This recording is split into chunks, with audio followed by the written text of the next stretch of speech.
বিশিষ্ট সঞ্চালক, সংবাদ পাঠক এবং সামাজিক সাংস্কৃতিক ব্যক্তিত্ব প্রয়াত শঙ্করশীলের স্মৃতির উদ্দেশ্যে আজ শনিবার শিলচরের গোলদিঘি মলে অনুষ্ঠিত হয় এক বিশেষ শ্রদ্ধাঞ্জলি সঙ্গীত অনুষ্ঠান।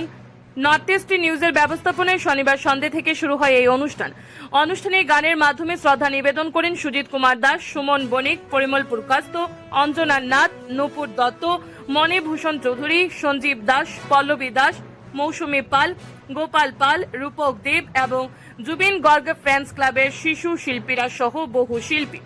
এছাড়াও যন্ত্র সঙ্গীতে অংশ নেন কিবোর্ডে মুন্না লস্কর, অক্টোপেডে বিপ্রদীপ রায়, লিড গিটারে মানিক দত্ত চৌধুরী, বেস গিটারে সুরজিৎ শর্মা এবং হ্যান্ড সোনিকে পরিমল দাস।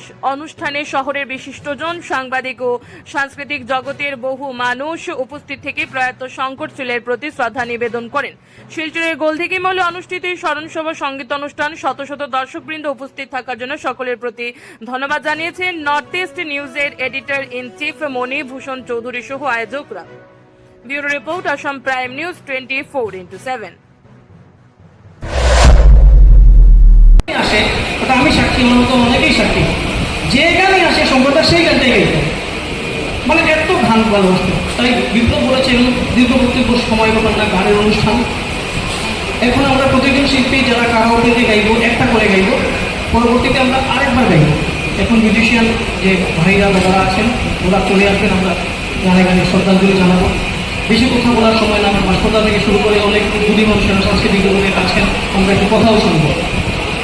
তো আমরা কেন গানের অনুষ্ঠানের মাধ্যমে সম্প্রদায়কে শ্রদ্ধাঞ্জলি জানালাম, নর্থ ইস্ট নিউজে এই সিদ্ধান্ত নিয়েছি, আমরা মিটিং করেছি।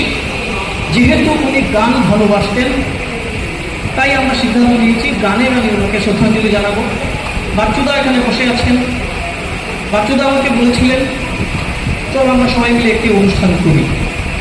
আমি বাচ্চুদাকে বলেছিলাম, বাচ্চুদা এই কাজটা যদি হয়, আমরা ডিসকাস করেছি অনেকের মধ্যে, আমরা যদি নর্থ ইস্ট নিউজের উনি সংবাদ পাঠক সামলাতেন, শুধু পাঠক না সামলাতেন, আমরা যদি নর্থ ইস্ট নিউজের পক্ষ থেকে ওনাকে সম্মান দিয়ে অনুষ্ঠান না করি।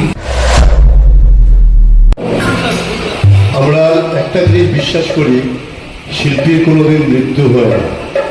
তবে এটাও মাথায় রাখবে, যারা অকালে চলে যায় সেটা আমরা কোনো অবস্থায় মেনে নিতে পারি না, মেনে নিতে হবে। কিন্তু আমাদের সবসময় শয়নের স্বপ্নে মরণের সবসময় এই জায়গাটা থাকবে। বিশেষ করে শঙ্করদা এখানে যেভাবে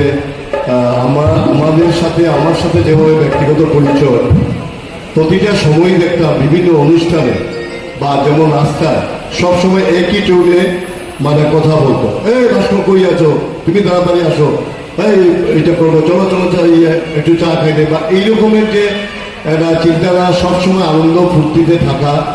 আমি গত বছর দুর্গাপুজোয় আপনজন এখানে বিলপাড়ে একটা সংস্থা ছিল, ওরা দীর্ঘ এত বছর থেকে পুজো করে আসছে। তো আপনজনের যে বিসর্জনের যে দায়িত্বে আমাকে নিয়ে যাওয়া হয়েছিল, তো বিসর্জনের দায়িত্বে যখন আমি গেছিলাম, সেখানে বিসর্জন কিভাবে হবে, কিভাবে সুন্দর করা হবে, তখন ওরা আমাকে নিয়ে বসেছিল। তারপর শঙ্করদা যখন শুনলো যে আমাকে এখানে ডাকা হয়েছে, এই আপনজন সংস্থার ডাকে আমি গিয়েছিলাম। শঙ্করদা তখন সবাইকে বলছে আর কোনো চিন্তা নেই, এখানে ভাস্কর আছে।